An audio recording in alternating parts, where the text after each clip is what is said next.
Deze week in Limbourgeois. Restaurants beginnen met systeem van aanbetalen en te gast in het VIP-paviljoen van de Amstel Gold Race.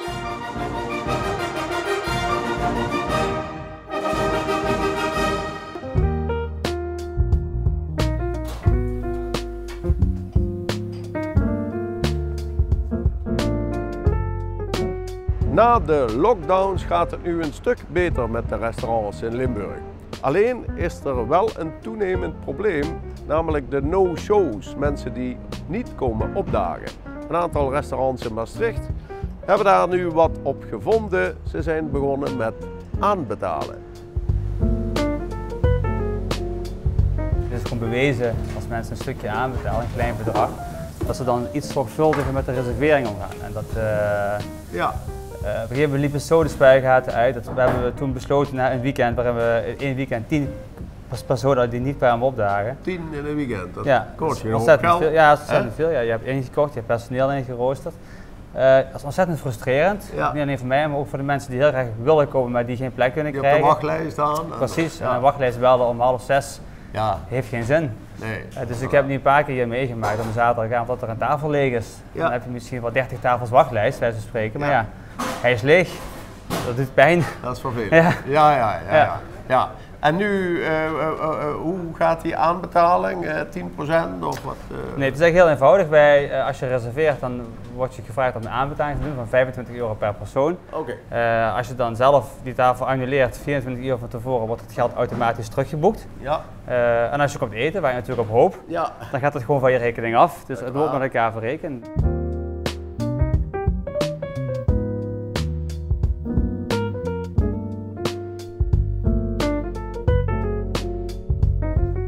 Je hebt ook al langer last van no-shows.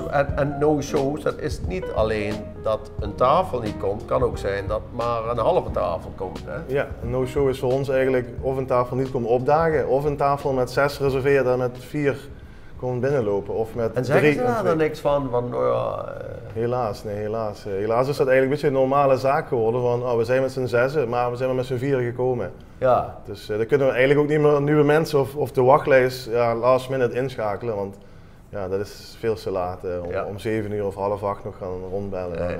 Is dat een toenemend verschijnsel of is dat al jaren hetzelfde? Ik merk het eigenlijk pas sinds de heropening van de horeca dat het echt weer helemaal mocht allemaal, dat het gewoon echt ontzettend toegenomen is. Misschien wel tussen de 4 en 8 gasten per week die niet komen opdagen of een no-show is. En wat voor soort aanbetaling gaan jullie doen? Wij gaan een aanbetaling doen van rond de €40 per couvert. Ja. Ja.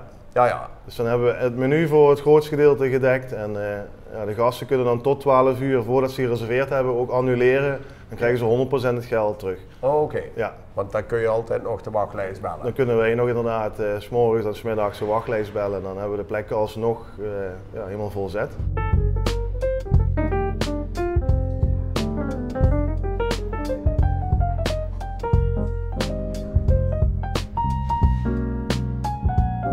Inmiddels zijn we gestart. En?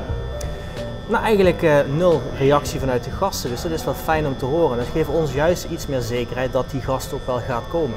Ja, wat hadden jullie echt ook last ervan? Ja, we hebben soms wel dagen erbij gehad. We hebben 30 stoelen, dat 18 gasten, 18 couverts, verschillende tafels gewoon niet kwamen. Dus dat is meer dan de helft van je restaurant wat niet bezet is. Ja, dan hoef ik niet te vertellen wat dat voor een enorme kostenpost met zich meebrengt. Ja. Nou, wij vragen nu in de weekenden €25 per stoel, dus per gast. Annuleer je een dag van tevoren, krijg je het terug. Annuleer je op de dag zelf, dan krijg je in principe niet meer terug tenzij je een gegronde reden hebt. Dus we willen heel even die stok achter de deur van neem in ieder geval met ons contact op en laat weten wat er aan de hand is. Maar niets laten horen en niet komen en eigenlijk een of ander smoesje ophangen, dat gaat niet. Nee, afgelopen. Ja, afgelopen.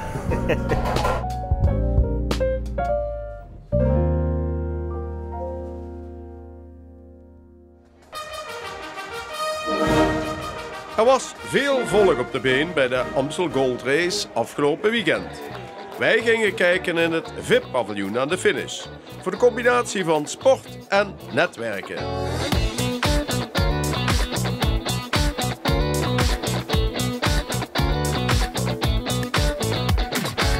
Wat is de rol van de provincie in deze? Nou, zoals jullie weten ondersteunen wij ook deze prachtige koers. En praten we ook heel nadrukkelijk met de koers over hoe gaan we dat in de toekomst doen. Ook als het gaat over een bijdrage, ondersteuning vanuit de provincie als het gaat rondom toerisme. De ingeschatte waarde van deze koers, wat dat opbrengt in zo'n weekend, is zo'n 20 miljoen. Dus dat is best aanzienlijk. En dat is ook de reden om met elkaar gewoon serieus en goed het gesprek te voeren.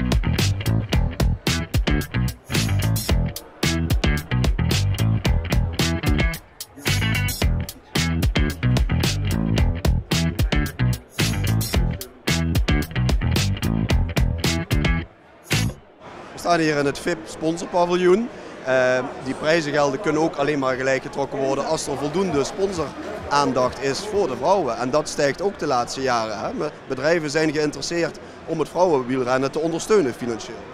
Ja, maar dat is ook een verdienste aan de vrouwen. Het begint met spectaculaire koersen. En als vrouwen spectaculaire koersen laten zien, dan krijgen ze meer media-aandacht. En dan is het voor bedrijven weer interessant om te investeren in het vrouwenwielrennen.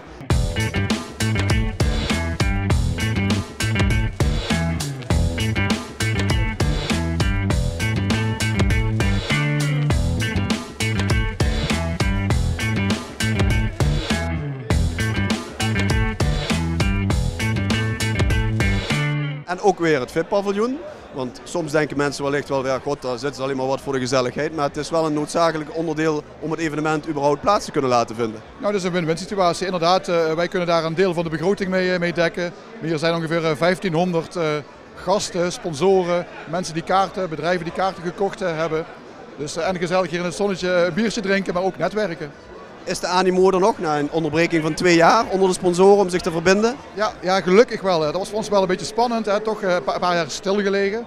Maar ja, we zijn vandaag uitverkocht. Dus daar zijn we heel tevreden mee.